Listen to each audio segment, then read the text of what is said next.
Wow.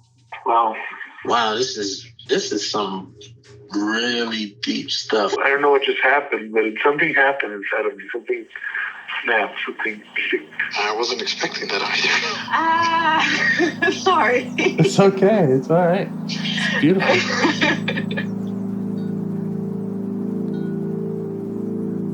Monster is like really small, but it had to become that to stop me. And then the hurt child became present when you mentioned it. And I didn't realize this until now. There were things that I didn't remember until now. Funny. I haven't seen that before. It feels like I'm the monster. I'm kind of seeing images of things. Of a world where they can exist.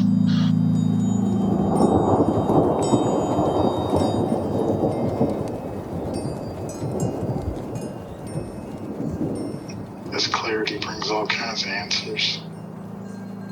It's clear.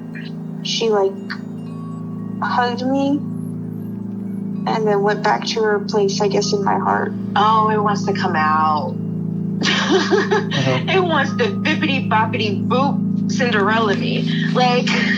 She's melted into my chest. It's ooey gooey. All week been finishing things, cleaning up more, started eating vegetables again last week. And it kind of just started happening. It's almost like I just finished going through a meditation session. I feel light. When you hit that first joint, in the morning, and I actually feel a lot more awake.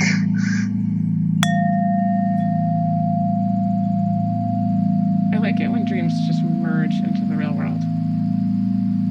You know? Yeah, it happens all the time if your dreams are IFSy. Oh. What do you mean?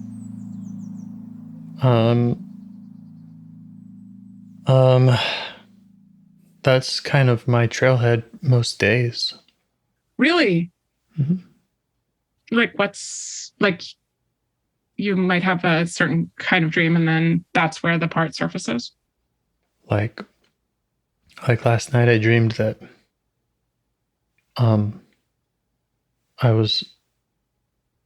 my dad had taken me to this Chinese restaurant where my best friend, his family used to own a Chinese restaurant when I was a little kid.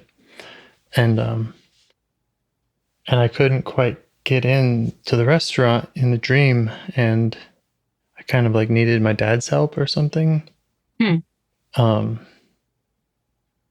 the exile part that I've had the most probably difficulty working with has been this 9-year-old who, when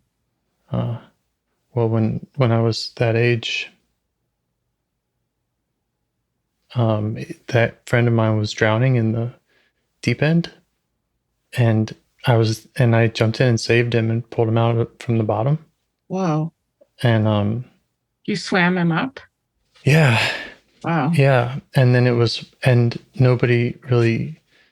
I didn't ever really process that with anybody, how scary that was for me. Yeah. And then but I remember my dad, the way he would kind of tell the story sometimes was just kind of well, that was crazy. How did you do that? And kind of he knew that was very, that kind of people train to do that, and it's dangerous to rescue someone who's drowning. And so he had this kind of neat kind of attitude about it. Right. Which was neat. But I didn't. So I still have that. And in the dream, it kind of occurred to me that, he is acting as this kind of barrier, or he's processing it this way, and I haven't processed it in a different way. Yeah. Were you able to just be down at the bottom of the pool, picking up another kid? Did you do that thing lifeguards do? And just what was it? Apparently I did it right. I don't know. I saw him down there. I dove in, and I apparently they'll drag you down with them if they Right. get. So like, apparently I grabbed him from behind from the waist and. But wait, without the apparently, because that's probably how your dad's describing it. Like, what was it like as far as you can? I don't know. It all happened in an instant, you know. Right. I wasn't thinking about how I was pulling him up. And it felt intuitive. I don't know what you mean.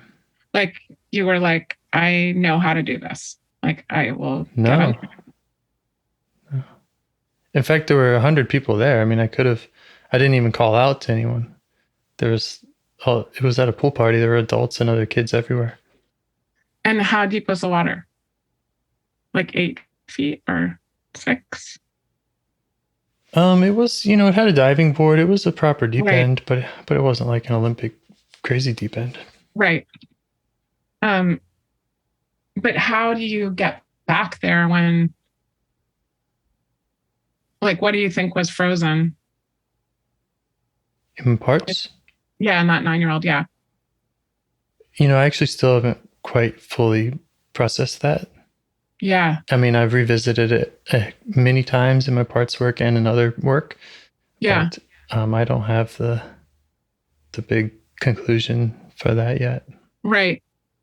I mean, it's kind of a little bit the story I was talking about my mom in Scotland. And by the way, if you want to start, and even if you want to bring in that story, that I feel like that could be very cool. What do you think about that? I want you to have your IFS call however you want it. So well, we can start that or not, or do whatever. Okay. I mean, mostly I was just going to say that, the story I told you about my mother falling down in Scotland and me calling whatever. And that is a story with a lot of apparentlys in it because it is also the same age. And it was also the beginning of this story that like can do anything and she solves problems and she's a step ahead or whatever. And I can't for the life of me. I mean, I've heard that story so many times and I can't for the life of me remember dialing the phone, or I have a pretty strong sense that they are not saying what happened correctly, or it's not true to the exact experience. It's definitely not true to my internal experience, which I can't find at all. But it's also not true to the facts of what happened, but I can't retrieve them. Like, I sort of feel like I didn't go to a phone or something anyway. But the point is when something's immediately turned into a story, whatever the story, if it's about your heroism and your parents are just like, yep, that's in its slot of like the day James saved someone's life. And that you had an internal experience of that is interesting. Like maybe we just, or maybe I, in my case, just thought like, I'm less heroic than they're making it sound. Like, or it's heroism along a different axis, or I shouldn't have been called on to do that or whatever. But I don't even know what it is. It's just something that's not the formal story. Does that sort of ring true to the pool experience? I don't know. I'm hesitant to do any comparing. Yeah. Just because I feel like if both of these things are things that you and I haven't quite figured out and done the parts work around. So I think I'd rather do that than compare what we're experiencing from before doing that. Right. Okay. Sounds good. I mean, I sort of thought like maybe those little parts could talk to each other or something. Maybe. Just a random thought. Well, mine, I got kind of anxious parts and all kinds of stuff coming up when I brought mine up because I haven't actually told that story. Probably, I haven't mentioned that to anyone in at least 20 years, probably. So and it wasn't a story. My parents didn't. It wasn't a story. Like it happened. I heard my dad say that once, or maybe once, 1.5 times, and then that was kind of all it was ever discussed. Right. So, yeah, there's not much that I have to offer. Is the anxiety around like my friend is drowning? The anxiety that I have now when I tell the story? Yeah. That is about my concern that, or this part's concern that, like, I've worked with lots of exiles in me, and I've only knocked on the door of this one several times. Yeah. And so it's just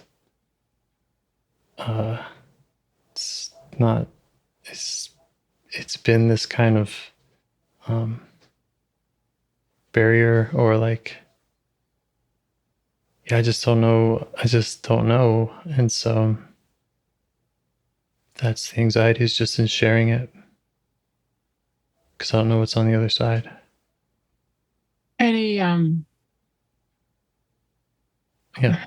you're probably gonna parry this, but any protectors in the scene?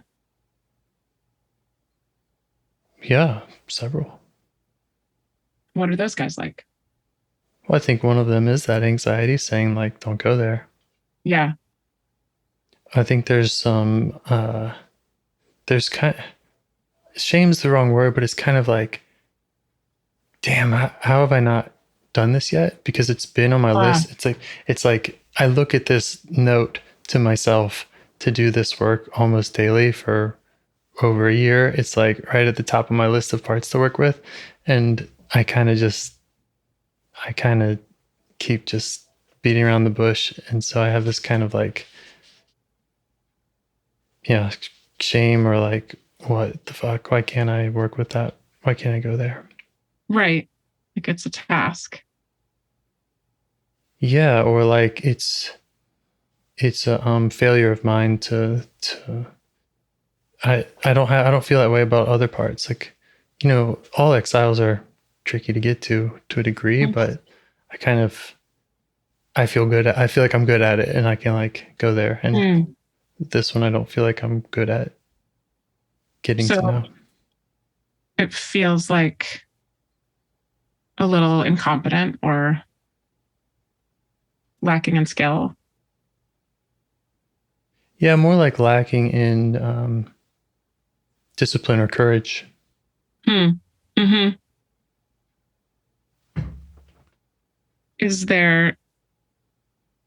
Can we just press forward in a collaborative endeavor and see what we can do, since this part? If you'd like.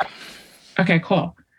So the anxious part, what's that guy wondering about? Well, I already shared some of that, and yeah, it's just fear of the unknown.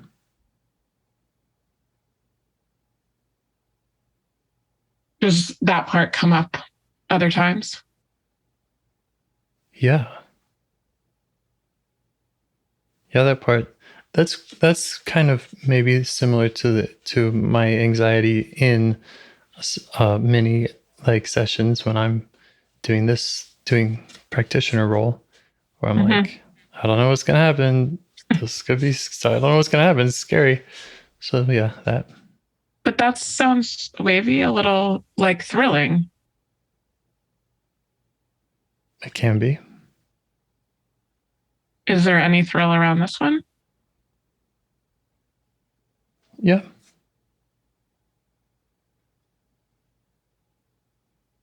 It seems like there's like a figure at the bottom of the pool.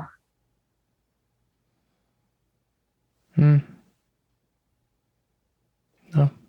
that's not how it feels. How does it feel?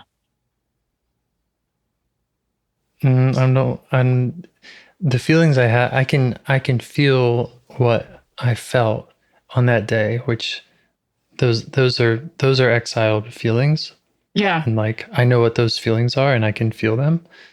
And I don't feel comfortable in like diving into that right now. Pardon the pun. Yeah. So would the anxious part give us some space? It already has. Yeah. Yeah. Well, thanks, buddy. Mhm. How about the I'm lacking courage part? That one too has given space, but it's given way to what feels like a more realistic or more mature kind of boundary that is like, yeah, I can feel courageous enough to go there and still say that's maybe not a good idea at the moment. Is there a part that's independent of the anxiety part or the I'm lacking courage part that is like, it sounds like there might be, I don't know, like a prudent part or just not doing this or something in your voice? It is a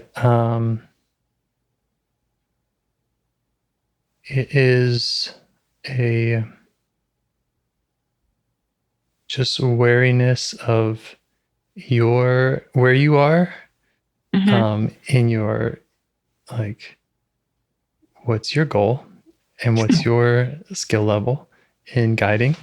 Yeah. And I don't know those things, so that's probably the main one putting up any barriers around that. My skill level is probably about what you can guess, like not high at all. And my goal is partly because it's to help the project. Mm-hmm.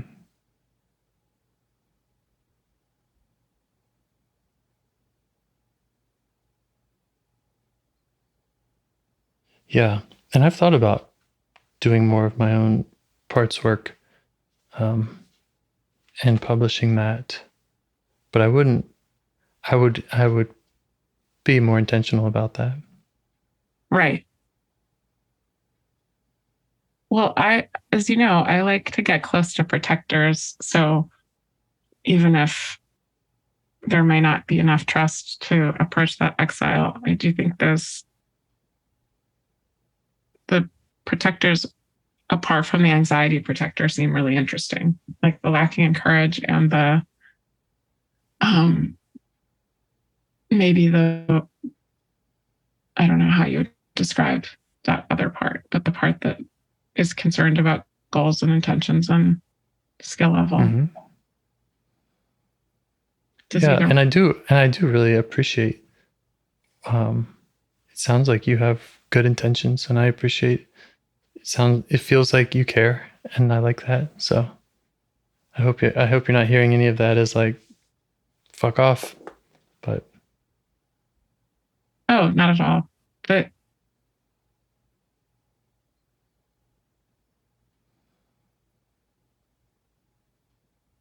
I think probably the one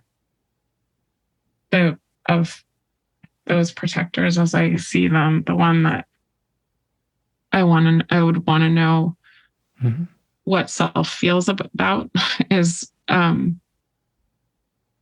it's like what I'm seeing as the second one, like the one that feels lacking in courage. And that is like, I have that at the top of my list every day. Like that seems to go with the parts of you that make systems and like to get shit done. Yeah, it's very related in that way because I do have a system of parts work, just like I have a system for my other work, and the best system still doesn't make me do the thing at the top of the list. Right. That requires something else. Right. Yeah. And also now we're going like off the script too, so I can imagine that being the anxiety thrilling part. But also like, I set aside this time and I was supposed to be doing this with, and now like, why are we doing this? But if something's going to get in the way of talking to that 9-year-old, there's probably going to be a bunch of protectors, and they'll every time, right? There will be a bunch of protectors, yes. Well, would you like to ask the ones present, all of them, to clear out? Or would you like to? No, I think I'm going to ask them. I think I'm going to acknowledge them and appreciate them. Okay, good.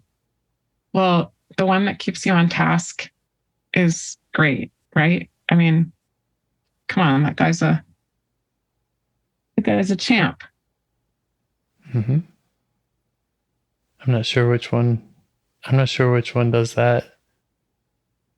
Well, the one that right now is like, I lack the courage because I'm not checking this thing off my list. Mm-hmm. Is probably also the one that makes you like eat the frog in your daily routine and do other kinds of, right? So yeah.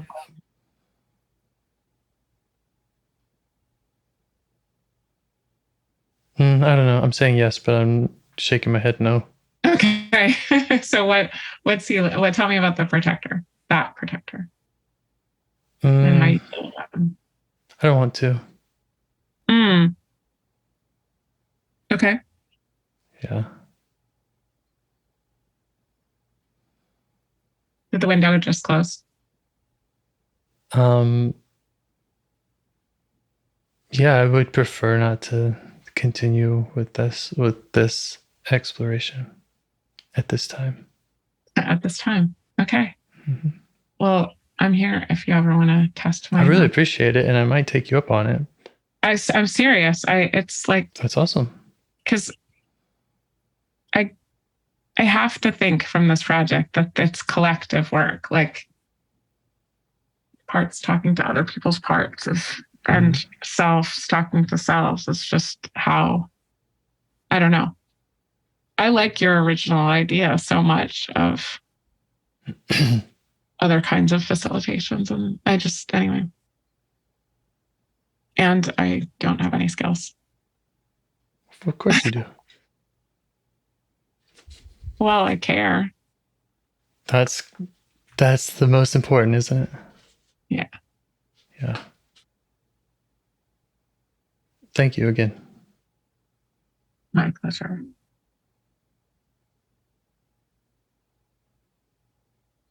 So, shall we have some minutes of meditation and then switch seats? Yes. Okay. How about 2 minutes of meditation? Oh, okay. One for each of us. Oh, good idea. Okay. I'll set timers.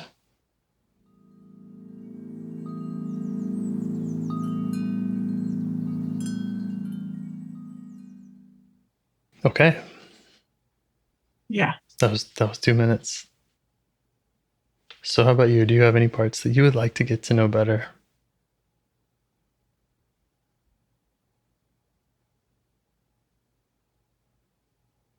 I think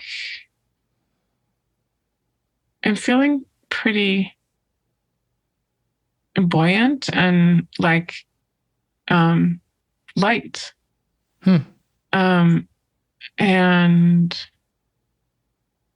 I just keep thinking I'm just like, I just feel happy to be like conscious in the world. Whoa.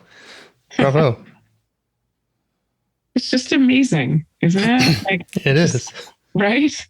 Mm-hmm. Like you can just look at things around you. Like just sometimes does feel like this kind of bliss of existence. Especially consciousness. I just think I don't ever think about what consciousness is, but it wouldn't be near as fun without consciousness. Right, exactly. Which is probably self. It's like the thing you're swimming in, kind of. And it seems very benevolent. It wouldn't be nearly as fun without consciousness. That's true. Mm-hmm.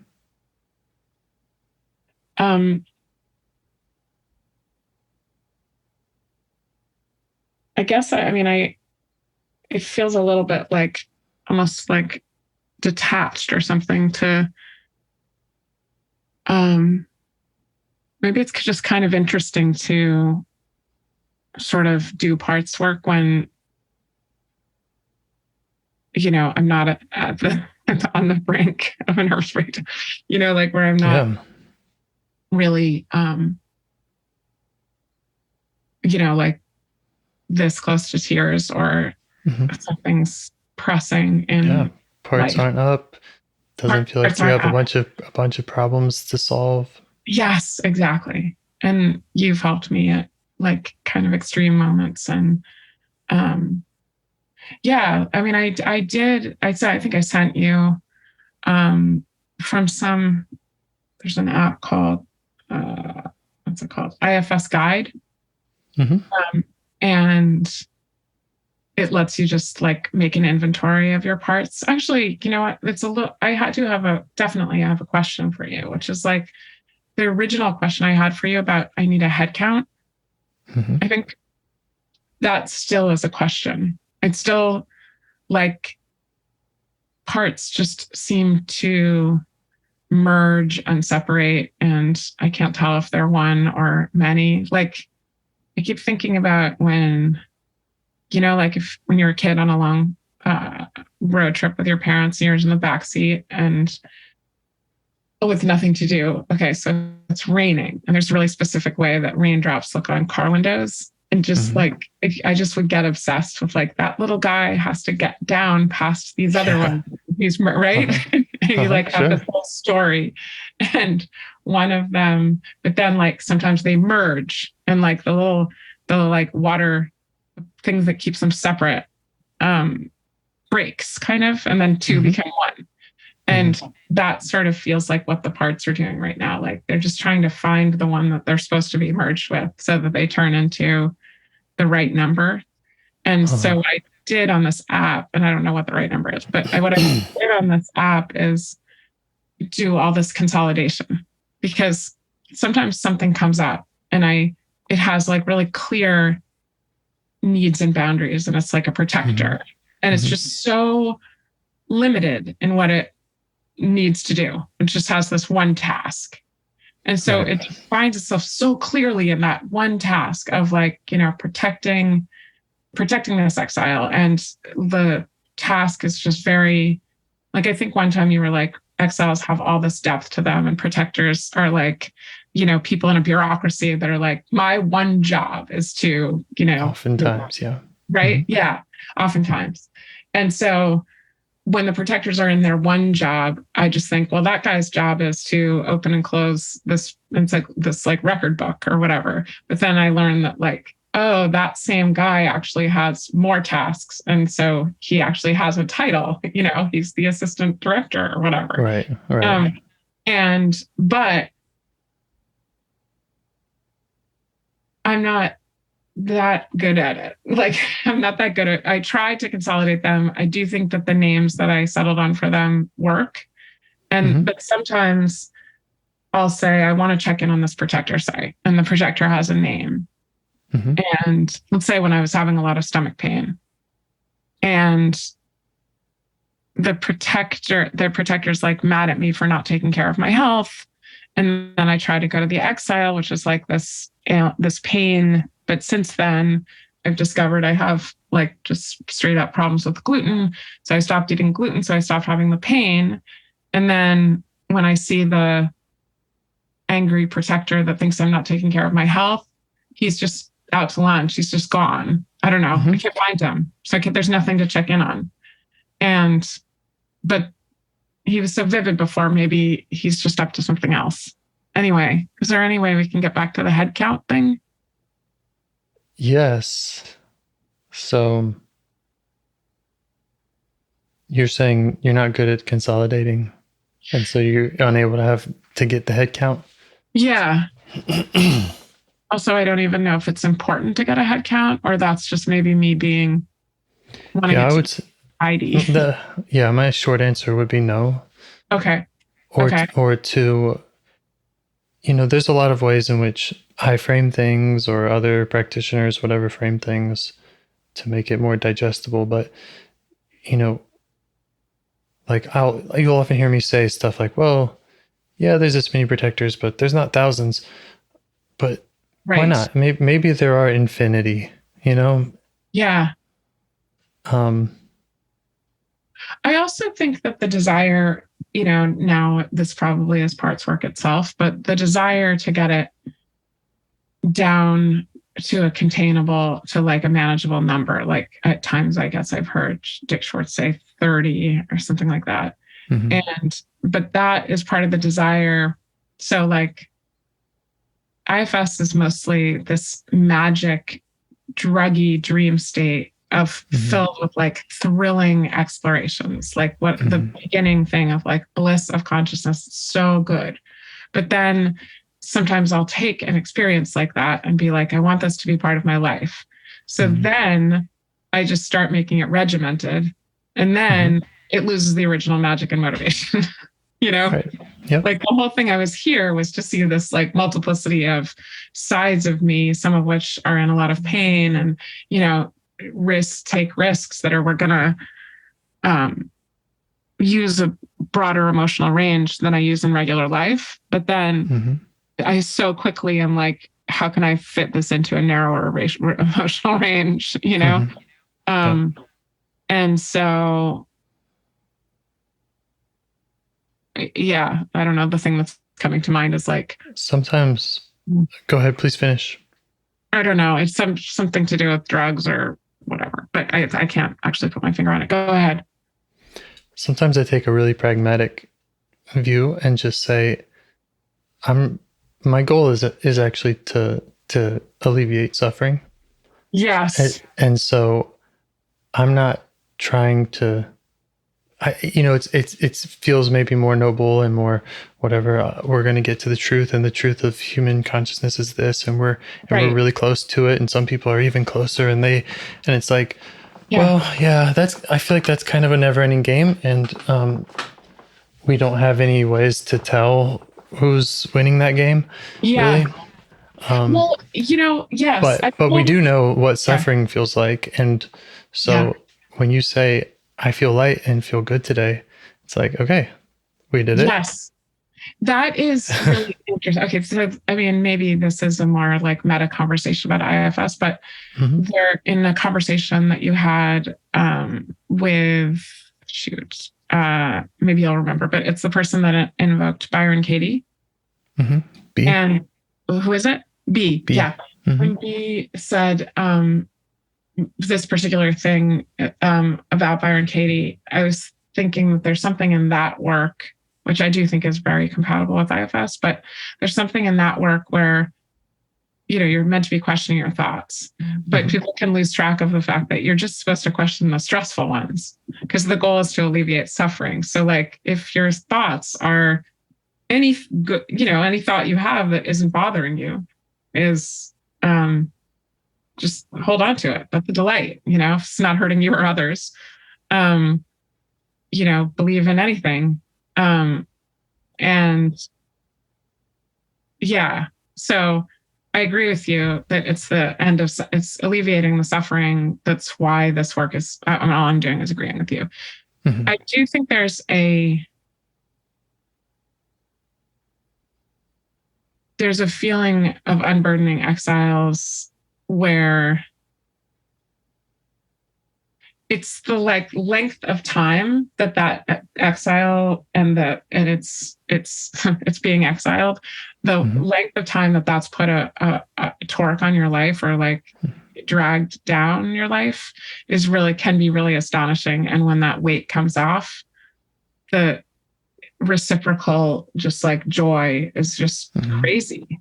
It's like in an instant, like rewrites all these moments in your life.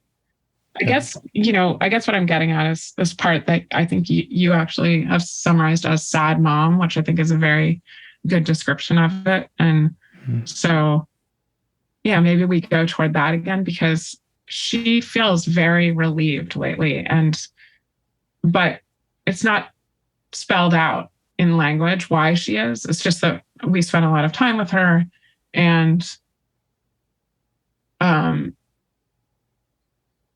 lately I realized that like her sadness and guilt and all these other things that she thought was like working to make herself better so that she would be better as a mom was actually the burden that was compromising my actions as a mother in life, you know? Yeah. And yeah, I was just thinking of how many things start going wrong when I get in my head, I'm a bad mom, or like that's the beginning of me making less good decisions as a mother is me saying I'm a bad mom. Everything that follows that is probably, is probably not great for anyone in my life. So it's not like that mom now feels like she's a good mom. It more like she just feels free. But I would like to I don't think we ever formally unburdened her, but she's pretty exposed. So maybe that's where we could go. It's sort of finishing the work that we've started, because I'm so erratic as a caller, but finishing the work that we've been doing all along, basically, with the mother who's like sometimes seems really young and sometimes seems really old and is handing over a baby to the baby's new stepmom. And yeah, I mean, I know you know this setup. She feels exposed. She feels exposed right now. Like the protectors seem very cleared out. How do you feel towards her?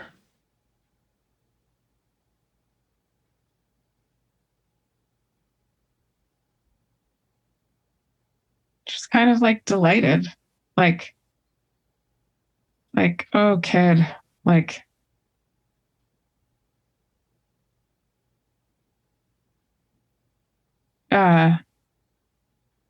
just very, very confident that she's going to be okay. All right. And of course, you are also curious. That's why we're talking about her, is because you're wondering how this happened, or or like or is there. Yes, well, actually, I'm wondering if I'm just doing more normalizing, or like if there's some shortcut here, because things seem so calm, but they've seemed calm before, they've seemed plenty calm. She's just like locked in a box. So I don't trust the protectors and other parts to not say, no, she's fine. She's fine. She's absolutely fine. Like all is forgiven, or like, I got this, or, like a lot of them jump up to defend her. So like when I'm looking at her and feeling delighted, she looks like just a tired person, but not like a devastated person. She like has her head in her hands, but more like, whew, what a day. Like I've got my sleeves rolled up and, but maybe that's another way to just, try to convince myself. What's that? I think we can find out. I think it's awesome that you're looking out for that. Okay. Yeah. So maybe you could just let her know all of those things, everything that we just talked about. We're curious, where there's some concern, maybe if you're not seeing her accurately. Yeah. And just that we want to get to know her better.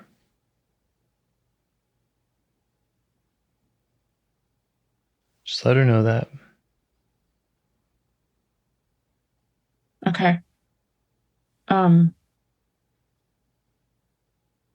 She doesn't really want to be gotten to know better. Is that the final? known better. Or she also is like, I'm more simple than that. Like, I'm just very tired. Like, Okay. you can get to know me, but I'm just going to be sleeping. Why is she so tired?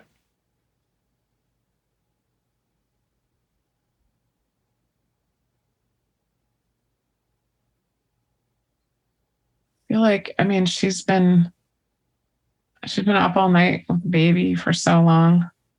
She's nursing and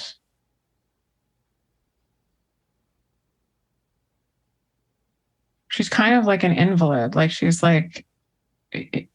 always either sitting down or in a wheelchair or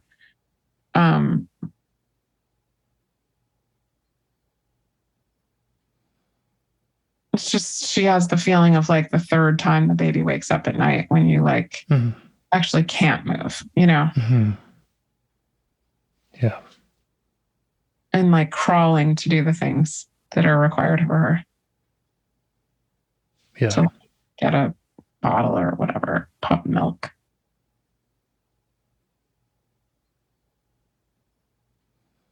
But there's not a lot of,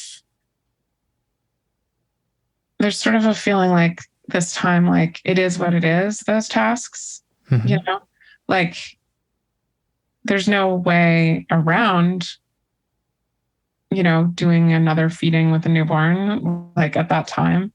And if you are going to do it, you're just going to be really tired the next day. But it's not that doesn't have to carry, or it doesn't in this case, for some reason, for her carry like a big existential horror like it has.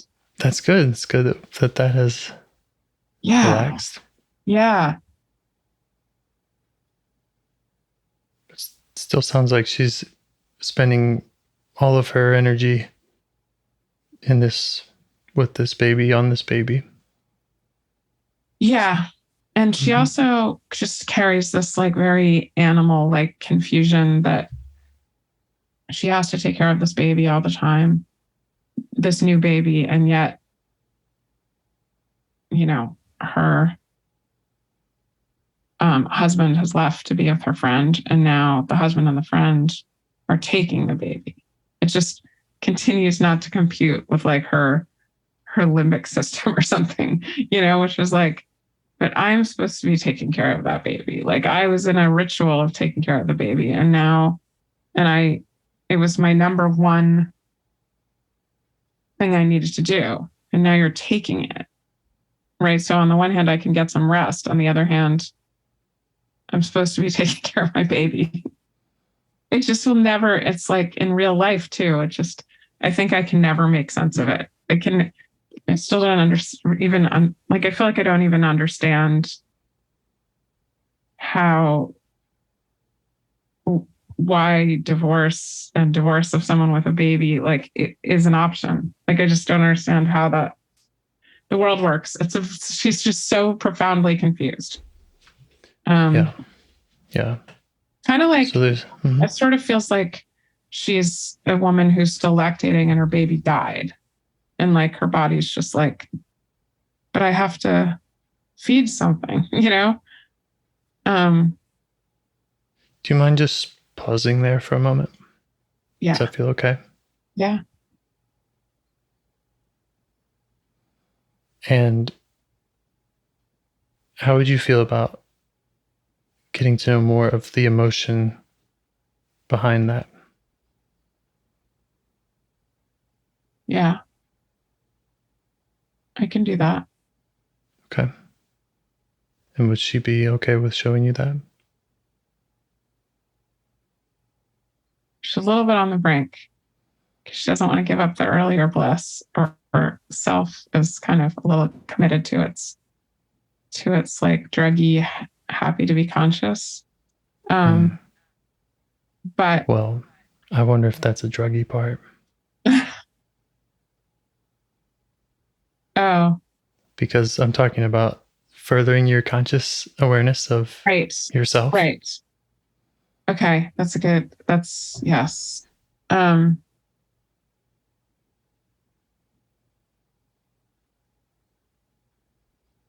Yeah. I think she'd let me see that side.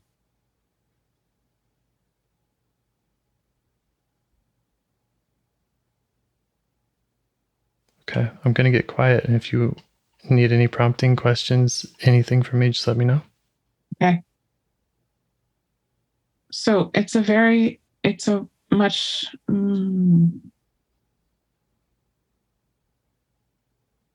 it's a little bit of like a kind of formal grief. Like the totally hot tears are done.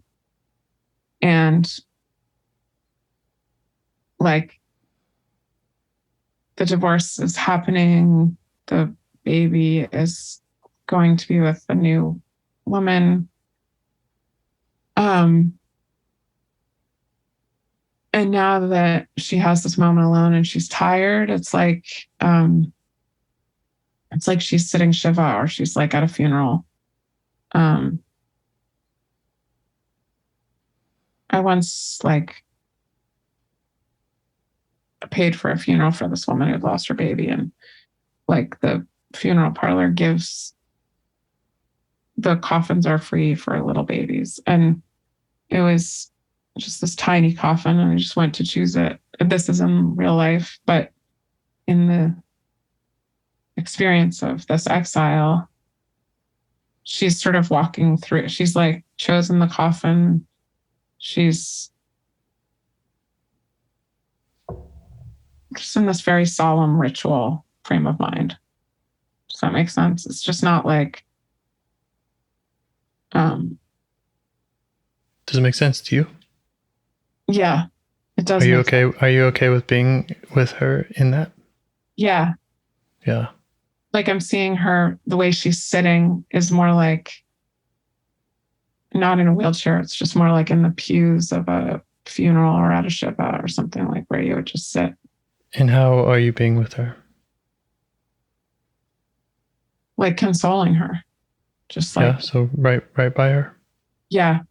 Mm-hmm. And on her back. Not saying anything, but she just knows I'm here.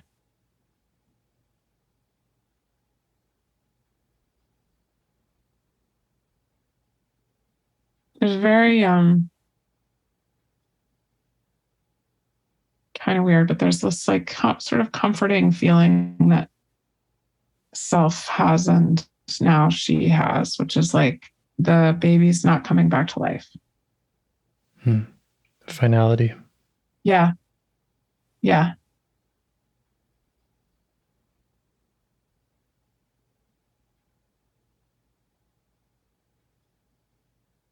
Like, you know how people say when they hear something really tragic, like, I can't imagine what that's like. Mm-hmm. And she and self and whoever those stepped back protectors are around the edges are like, we can imagine it. You know, we got it. This happened. This is no longer unimaginable. Right. And you're doing it right now with her?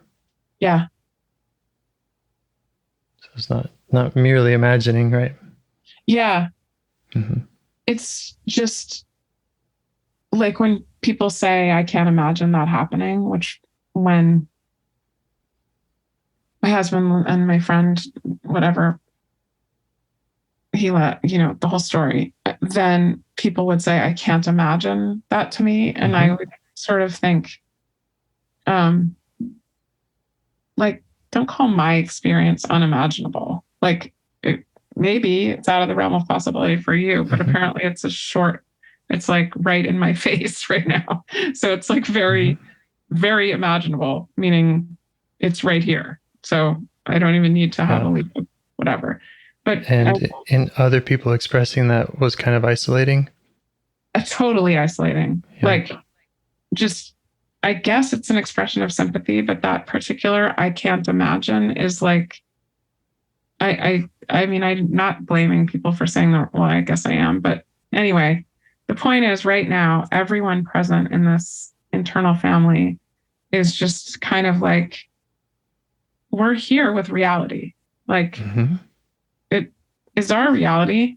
And it's like what we got. And it kind of feels good in a way to be like, to be all together.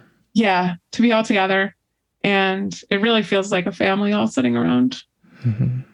And also to be like, it's okay. Those people can't imagine it because we're living it. Mm-hmm. So we have bigger imaginations because this thing is very welcome in our world now. Like this,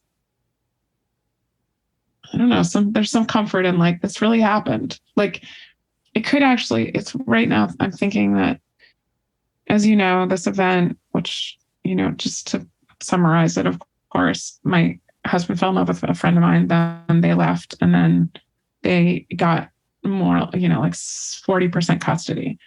And that fact, which has always seemed so strange, I think I've probably spent the last 12 years thinking it could be undone or something.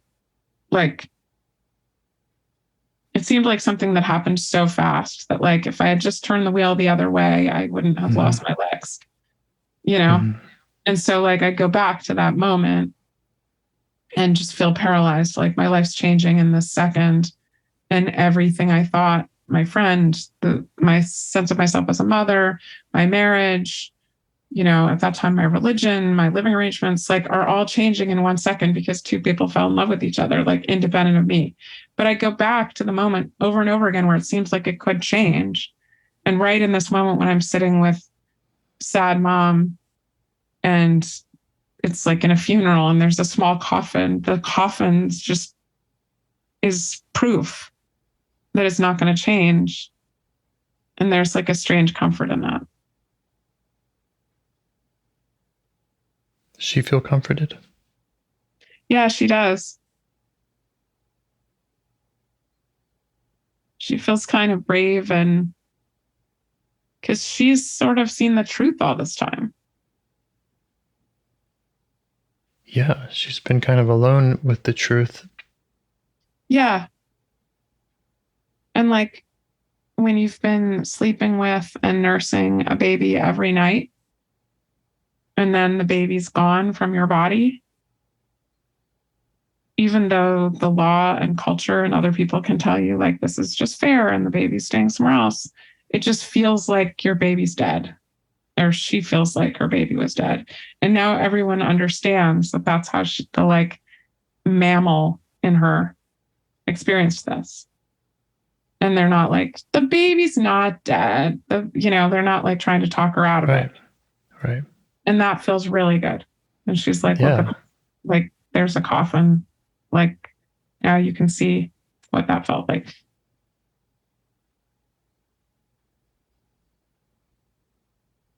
It's a strange relief.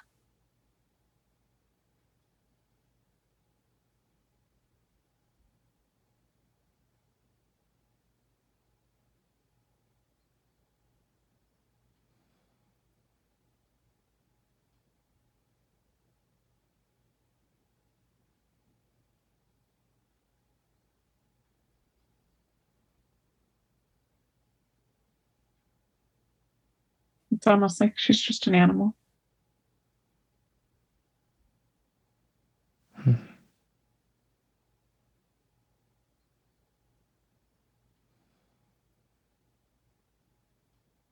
Just wanted to hang on to her baby. Like she had to nurse. So, just like pumping when you're away from the baby is just ridiculous. Mm-hmm.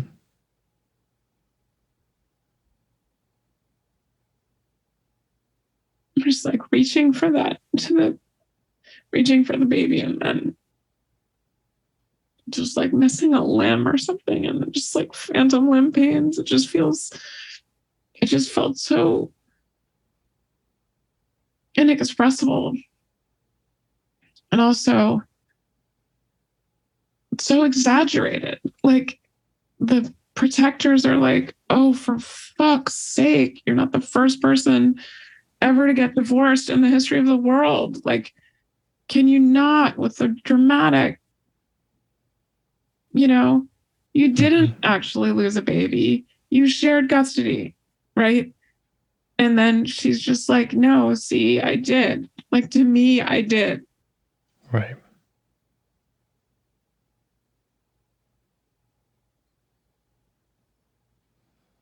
And they're not really saying for fuck's sake. They're like, just have their head down. They're really solemn. Mm-hmm. They're like, oh, we can lower this into the ground now.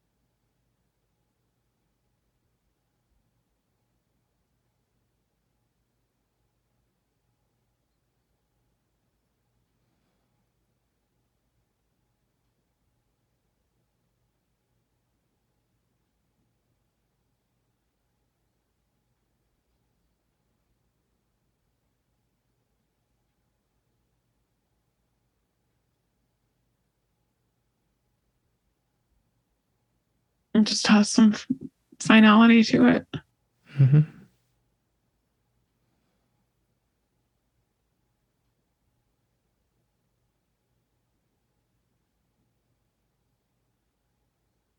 Sometimes people will say, like, I don't know if it's something people say in therapy or I don't know, but I have, no one's really said it to me, but when, I don't know where I heard this, but it's like, you don't get a good childhood. Like, you didn't get a good childhood. That's just a thing that happened. I love that. I don't know why I just like that so much. And I like just, you didn't get a marriage that, lasted. You didn't get to be with your baby every night. Just as a Right. hard fact. Mm-hmm. Instead of all the other protectory voices that are trying to push it away. Yes. And not face it. Right. Just some like, that's not good. That doesn't look good. Mm-hmm. It's a funeral. It's like, nobody thinks that it's anything but what it is. Mm-hmm. Because it's like, my ex-husband, his wife, even the kids, like, we're getting versions of like, it's going to be great. It's going to be fine, And I'm sure it has been great and fine in all different ways. But just in that moment, I think she didn't really get the like funeral for all kinds of hopes and expectations and desires. Right.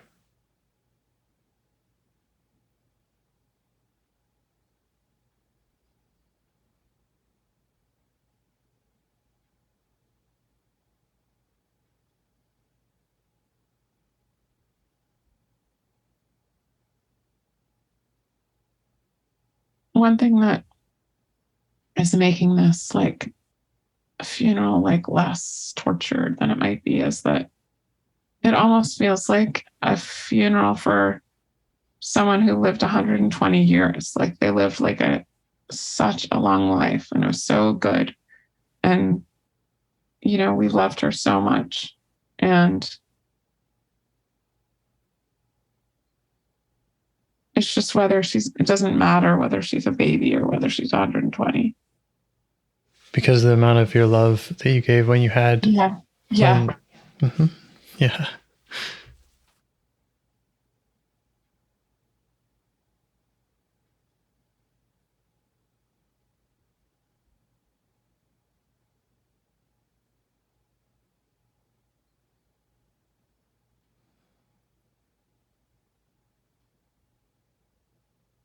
I don't know that there's anything she'd rather be doing but just sitting there with that like little white box.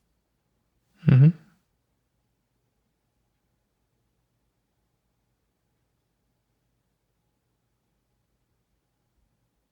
You okay with that? Yeah. Like she doesn't really have like a big, like, it would be great to go on a picnic at Disney World or whatever. If she comes to you in the future and says it would be great to go on a picnic, are you going to be open to that? Yes. Yeah.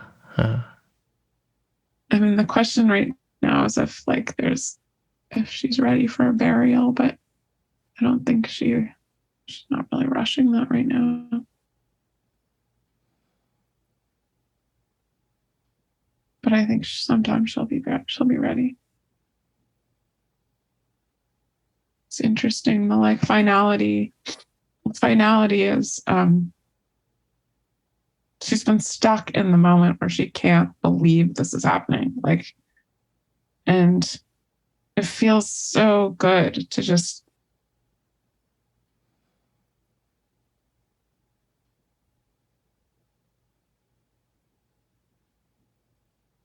have a thing that you feared and couldn't understand, and it's just always been all up in the air and screaming and scared and like a constant disaster film feeling, to just be like a funeral. It just has an end, and it happened. Yeah, that's what was keeping her so exhausted feeling, was yes, keeping up with this kind of endless crying that she was hearing. Right. Yeah. Right. And also, yeah, just believing that it could be different. It could be different if she just keeps sort of screaming that it'll just stop this thing and it'll just prolong the moment before it happened forever, Mm-hmm.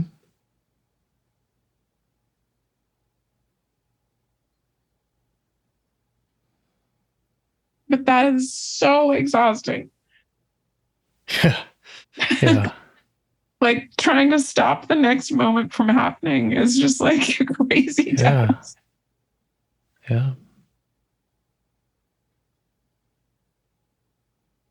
And also it's funny because all that happened when I was 41, and I'm 54 now, and my son was I mean, I don't know, he was just you look so much younger than you are.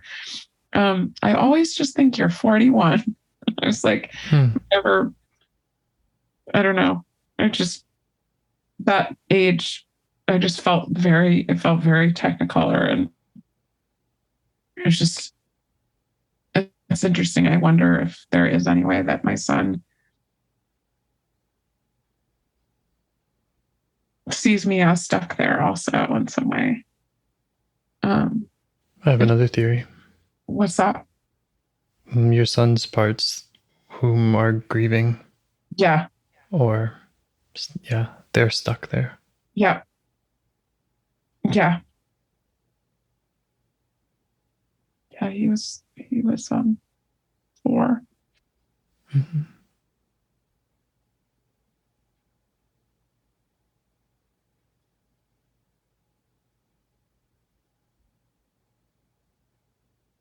Yeah.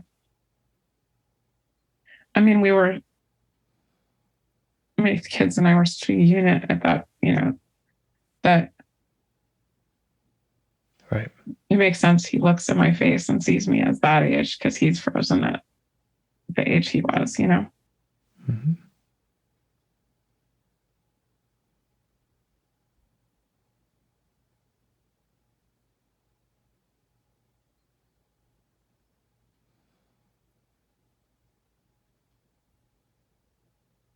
I mean, it's definitely not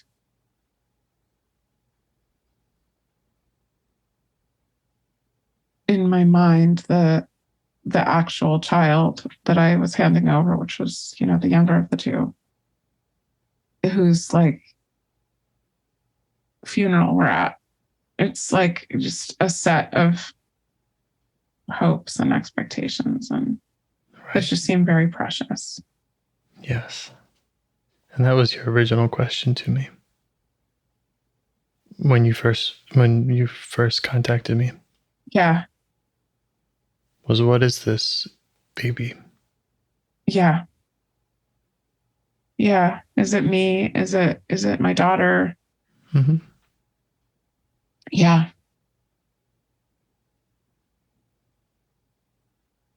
It's just the future as I thought it would be, or my hopes about the future. Like, I just was on one path and then I was on another. Just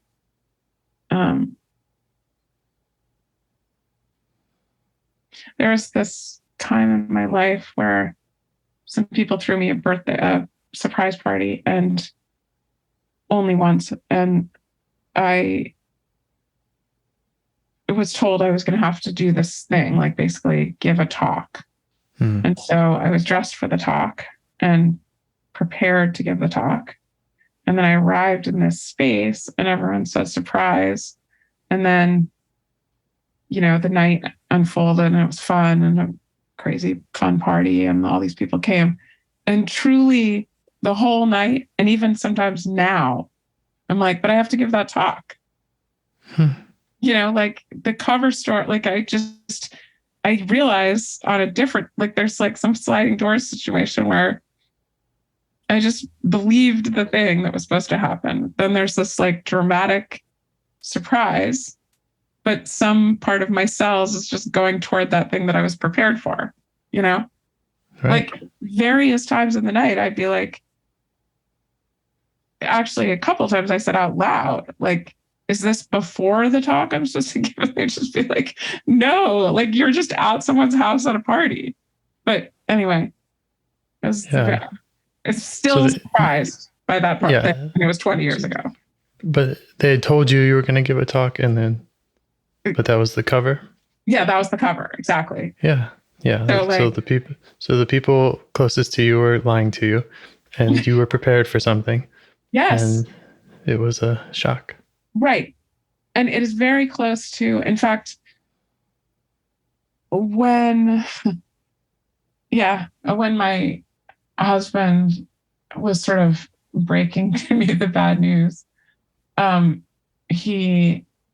we were like in couples therapy, and the couples therapist was like, you seem like you're in shock. And I was like, honestly, I feel like this is a surprise party. Like all I can think is like, there's no way that, my husband who loves me right after I have a baby is going to take me into therapy and say he's in love with my friends. So like, you guys must be like, happy birthday. Like, I'm not even kidding. I thought that could happen. Like, you guys went a really long way to do this whole therapy and, making me get a babysitter but like, good, you really got me, And for a second, I thought you were making me get a baby and right, making me have a baby so I could feel abandoned, and that would be really exciting. And then it would all end. Good one. Yes, good one, man. You guys nailed it. Surprise party. Am I on a jumbotron now?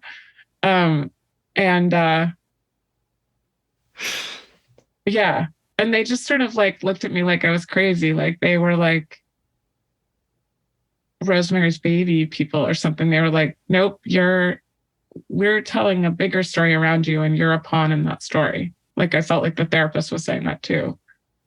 Like the way they looked uncomprehending. And then when I was like, is this true, to Alice, my friend, same kind of look from her. Like, yep, this was what was happening all along. You're now going to the loony bin and we're going to our real life. That's sort of where that sad mom has been stuck.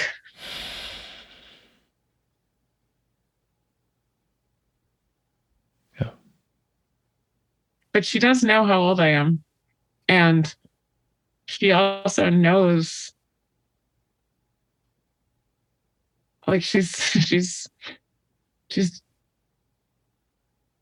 I don't know how long into it, a year, 10 years, 12 years. But at some point she was like, oh, the life of our whole system has chugged along while I've been back here, Yeah. Yeah. She just, like, the kids are like adults. Like that baby is 5'9". You know what I mean? Like, right. and Right. she's really psyched about that. Right. But she still needed and needs to have her grief Yeah. Yeah. processed. Because not only was everyone like, oh, I know this thing that's disappointing to you is going to happen. Like every, Alice, my ex-husband, and my therapist, and even my friends and lawyers. And they were like, okay, well, I'm sorry to disappoint you, but this is happening. But then the second stage of that was when there were so many voices telling me to make the best of it, or it happens all the time, or it's normal, or it's fine, or, and you got to act like it's fine for the kids. And,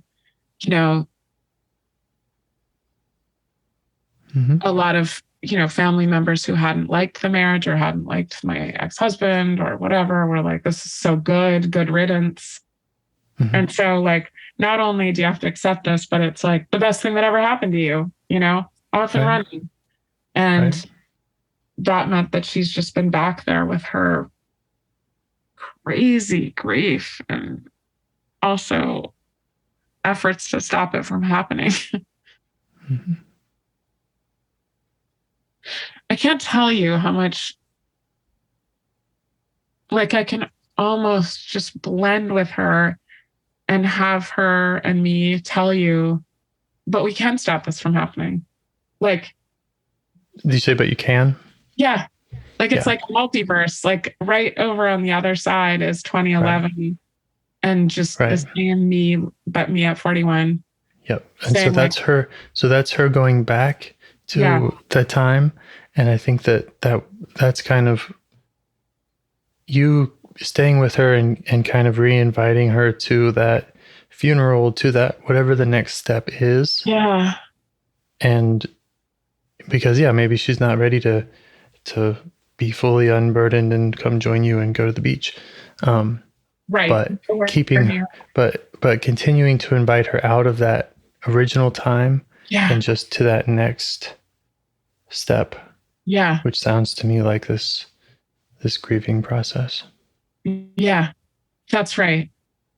Yeah. The like screaming, like I took a parachute out of a plane once and we'll never do it again. But like before the plane catches, when you're just free fall, the whatever that's called, parachute, that free fall period is the one that if I move too many neurons, I could just switch back into right now, But right after that is this funeral. And the funeral, it's like for fear of getting here, she's just stayed in that complete pandemonium. Yeah. But now that she can see it and be here, she's like, God, this is so much less tiring than just flailing around and trying to stop the future. Yeah. And grief can also be tiring. And so, you can do that in doses. None of this has to be any permanent state or the new normal or anything. You can revisit this as much as needed and as little as needed, so that it's not also overwhelming. This is amazing because I really didn't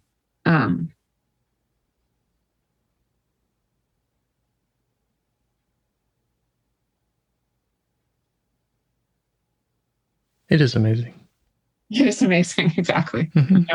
No, because just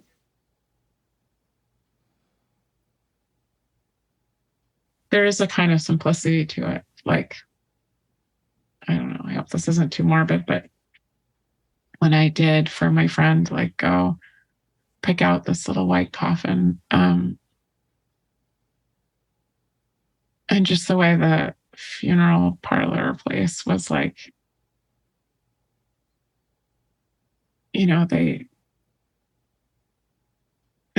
they grieve with you, especially when it's for, like there are these little coffins and then they go and get them for newborns.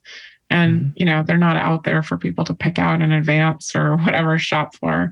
And they give them away. And I don't know if that's true everywhere, but there's just was this feeling of like, it's just, I don't know if people, I don't know what I'm talking about, except that there was some simplicity about the box. Like, it was just like, yes, this is incredibly small. And probably most people don't do full funerals, but she wanted a full funeral for like a stillbirth. But there's just something about the clean lines and simplicity of like, we're going to lay her to rest and then go visit her grave. And I don't know, I can't explain it. Just the simplicity of like this thing that seems so all consuming and terrifying might just end with this like really gentle, like, period, period. And end.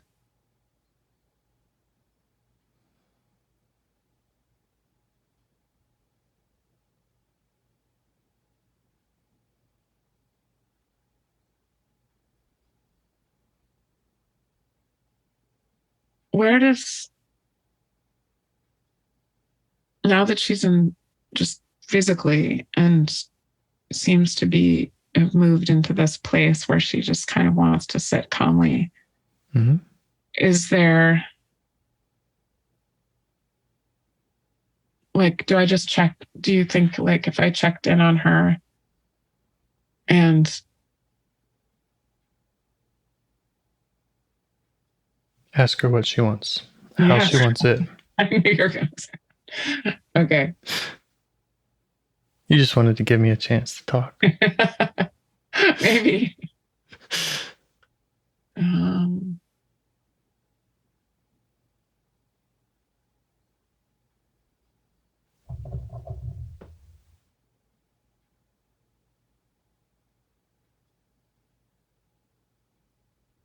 Yeah, she likes me hanging out by her side, but she's not very clingy, Yeah, I think I could just go sit with her. No, not a lot of talking.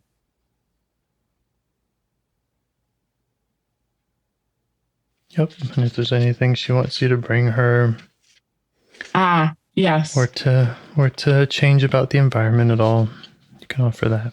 Yeah, she does love like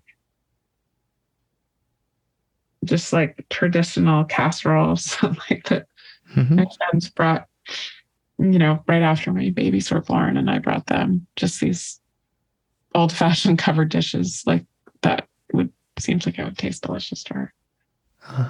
Big appetite. That's nice. Yeah. And she doesn't need to be gluten-free because it was That's right. a while ago, so pre-diagnosis, so I could just make her a big lasagna.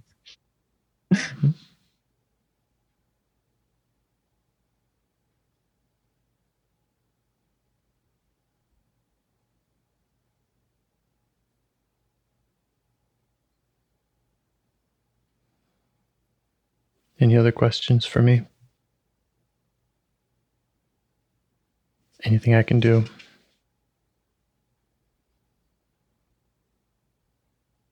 Well, I want to talk about your examples, but all right, I will bookmark that to follow up with you about. Are you promise? Okay. No, I think our little internal family system is doing pretty good over here. Great. There's brownies filled with gluten. Everyone's loving them. Awesome.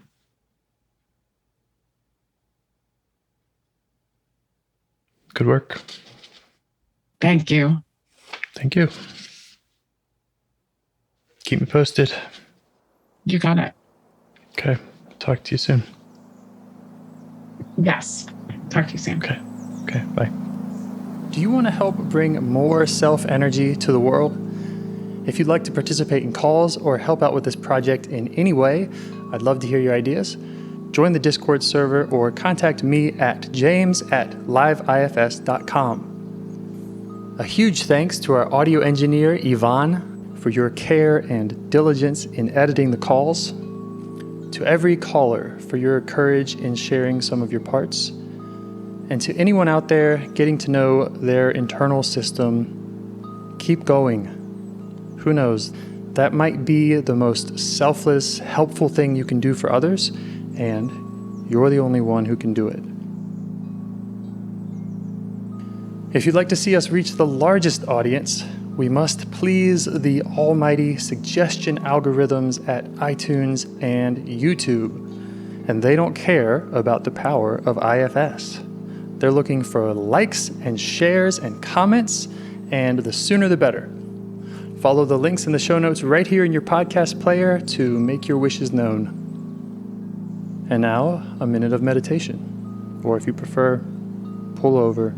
You can do it in 60 seconds. Just click one of those links. They're right there, and give us a like or a 5-star rating. It would really help. If you think this project is helping people, you're helping people by sharing it. Thank you.